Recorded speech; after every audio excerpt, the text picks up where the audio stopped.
अंतर्राष्ट्रीय योग दिवस के अवसर पर हम एक जगह नहीं बल्कि दूसरे जगह से भी जुड़ते हैं और प्रयास करते हैं कि जो हमारे पास योग्यता है वो दूसरे के साथ साझा करें ताकि इसका लाभ वो ले सकें।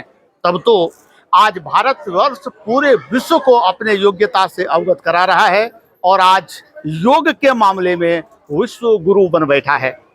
आज प्रधानमंत्री भारत से बाहर हैं, यूएनओ को संबोधित कर रहे हैं, लोगों को बताने का प्रयास कर रहे हैं कि योग कैसे महत्वपूर्ण है।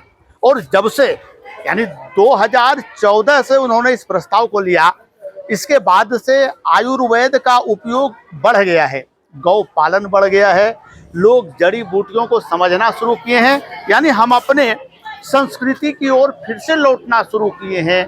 जिस समय वैद्य हुआ करते थे जो जड़ी बूटी से ही बड़े से बड़े खतरनाक बीमारी का भी इलाज किया करते थे। हमारे साथ आयुर्वेदिक संस्थान के कुछ लोग हैं जो योग शिविर में यहाँ आए थे। चूँकि अंतर्राष्ट्रीय योग दिवस आज सिम्फर में मनाया जाना था, वर्षा के कारण व्यवधान पैदा हुआ। इनसे हम जानते हैं एक एक कर कि क्या है। चूँकि इनसे पहले भी हमारी मुलाकात हुई थी, जगह जगह जाकर ये कैंप लगाते हैं, लोगों को स्वस्थ रहने के बारे में बताते हैं और पेड़ पौधे से कैसे जुड़ें, ना कि सिर्फ अधिक से अधिक पेड़ पौधे को लगाएं बल्कि उसका उपयोग भी कैसे करें, कैसे वह फायदेमंद है, कब नुकसानदेह होगा, ये लोगों को बताते रहे हैं। सर, अपना परिचय देते हुए पहले आप बताएं कि how is it important to us. मैं वैद्य तुलसी कुमार शाह, विश्व आयुर्वेद परिषद का झारखंड इकाई का प्रदेश सचिव हूँ। और हम लोग जो भी आयुष चिकित्सा के क्षेत्र में, चाहे वो आयुर्वेद हो, योग हो, यूनानी हो, सिद्धा हो, ये सभी का कार्यक्रम हम लोग सालों भर करते रहते हैं।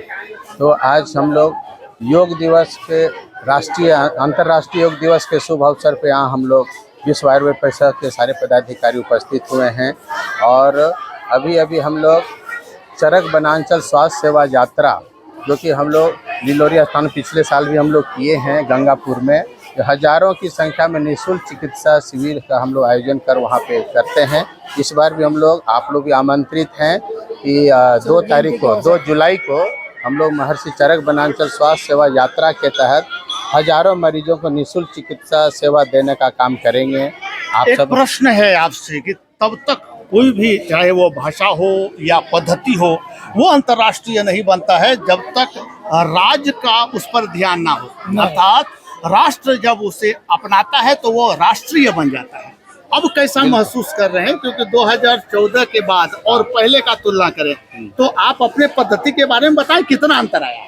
जैसा कि हम लोग जान रहे हैं, जिस तरह से हमारे माननीय प्रधानमंत्री श्री नरेंद्र मोदी जी के प्रयास से आज हमारा योग पूरा विश्व में आज एक कीर्तिमान घोषित किए हैं, उसी तरह से जब तक आयुर्वेद भी हमारी देश की विरासत है, आयुर्वेद को भी जब तक हम लोग विश्व में स्थापित नहीं करेंगे तब तक भारत को विश्व गुरु बनने के लिए हमारे आयुर्वेद को भी आगे उठाने की जरूरत। इसके लिए झारखंड सरकार हो या अथवा सेंट्रल गवर्नमेंट हो, हमारे माननीय प्रधानमंत्री इसके लिए बहुत पहल कर रहे हैं और भी करने की जरूरत है। ऐसा क्या है? और हमारे विश्व आयुर्वेद परिषद का जो उद्देश्य है पूरे विश्व में आयुर्वेद को स्थापित करना। डॉक्टर साहब, आप बताएं, हम आपके पास आते हैं क्योंकि लगातार आप लोगों को बताते रहे, आज के अवसर पर क्या खास बताने जा रहे हैं लोगों को। मैं वैद्य विजय कुमार गोस्वामी, विश्व आयुर्वेद परिषद के प्रदेश उपाध्यक्ष। अब देखिए, लोगों को आयुर्वेद के प्रति बहुत रुझान हुआ है समय।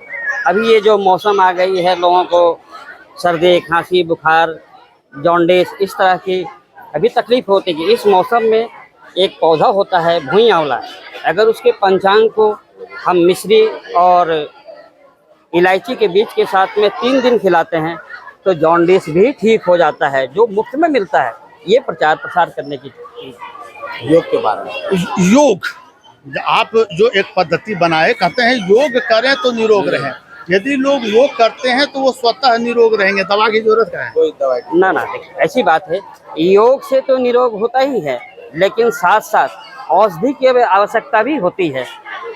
आदमी बीमार पड़ जाएगा तो अगर औषधि नहीं लेता है तो रोग डेवलप करेगा, आगे बढ़ेगा।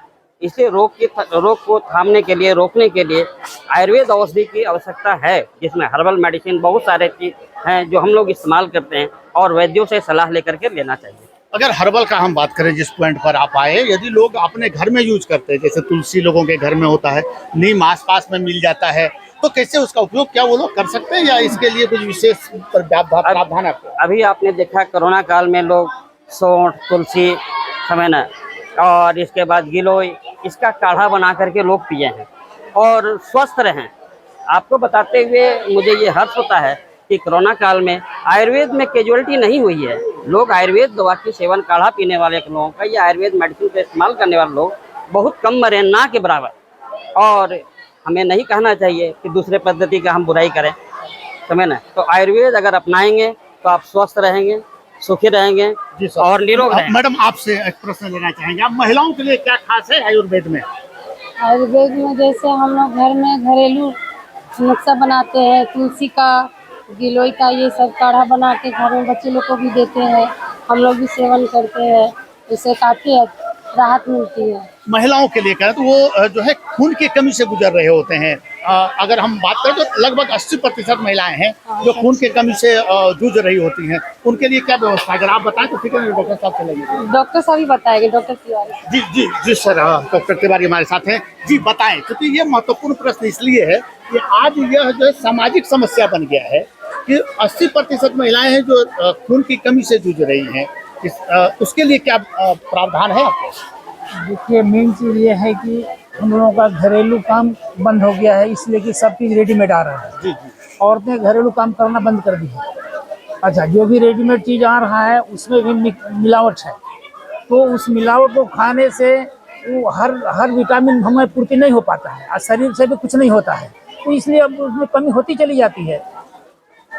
उसमें आपको जब तक जैसे कि पहले योग तो एक उसमें भी आता है कि अगर आप घर का काम करते हैं तो स्वतः आप योग कर रहे होते हैं। योग से ऐसा होता है कि हम लोग बैठ करके और जो करते हैं उसमें ऑक्सीजन का बहुत बड़ा रोल होता है। जी, ऑक्सीजन का बहुत बड़ा रोल होता है, और जब हम योग करते हैं तो ऑक्सीजन हमारे अंदर जाता है, कार्बन डाइऑक्साइड निकलता है, तो उससे भी हमारे शरीर का प्यूरिफिकेशन होते रहता है और हमारे ब्लड को भी वो प्यूरिफाई करता है। इसलिए ब्लड में कमी नहीं हो पाती है।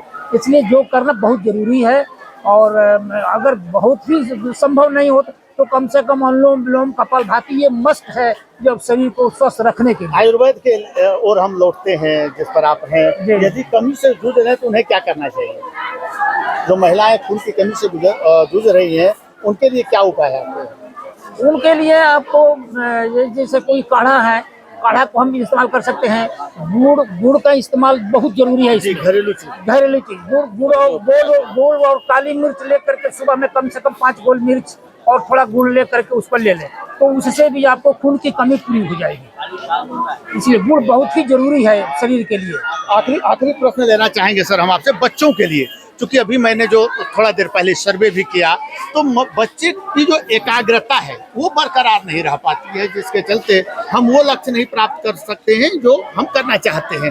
तो एकाग्र हो, इसके लिए आपके यहाँ क्या व्यवस्था है? क्योंकि घरेलू जो पेड़ पौधे हैं या घरेलू नुस्खे हैं जिससे उनकी एकाग्रता बढ़े और स्वस्थ रहे। नहीं, घरेलू नुस्खे से ये सब एकाग्रता नहीं बढ़ेगी। सबसे मुख्य चीज़ है कि हम सुबह सुबह उठने का प्रयास करें।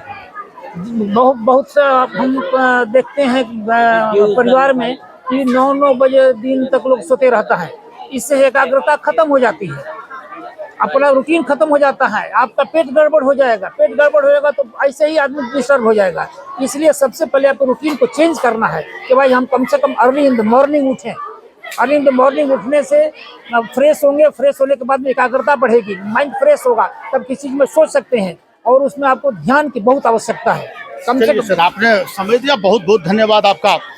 डॉक्टर साहब बता रहे थे कि कैसे आप स्वस्थ रह सकते हैं, खून की कमी से आप निजात पा सकते हैं और अपने बच्चे को भी स्वस्थ रख सकते हैं। तो सबसे पहला उपाय जो बचपन में पढ़ाई जाती है नर्सरी क्लास में, early to bed and early to rise, यदि इसको पकड़ लें, यानी छोटी छोटी मगर मोटी बातें यदि आप उसे ध्यान रखेंगे तो आप स्वस्थ रहेंगे और समाज स्वस्थ होगा।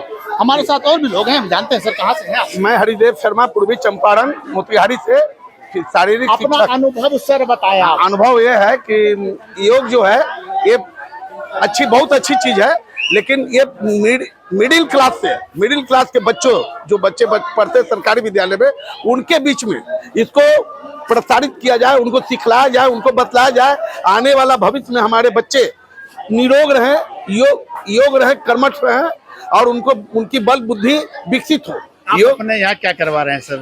हम अपने विद्यालय में तो हर दिन हम फिजिकल टीचर हैं, हर दिन बच्चों के बीच में योगा एक्सरसाइज का कुछ न कुछ उसको नई शिक्षा देने का कोशिश करते हैं। सबसे पहले हम लोग अपने बीच में मैदा, चीनी, नमक और रिफाइन को छोड़ दें तो हमारा तो स्वास्थ्य जो है खुद ब खुद अच्छा हो जाएगा। सर आखिरी प्रश्न, विश्व गुरु बन गए, कैसा अनुभव कर रहे हैं? अरे बहुत सुंदर, ये अनुभव की बात है, वो तो इसको बयान में नहीं बोला जा सकता है।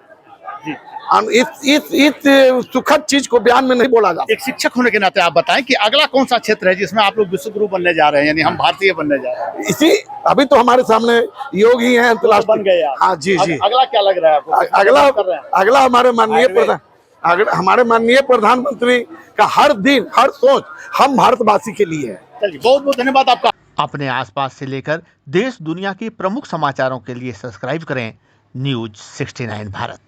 हमेशा आपके साथ, सच के साथ, सच पर बात।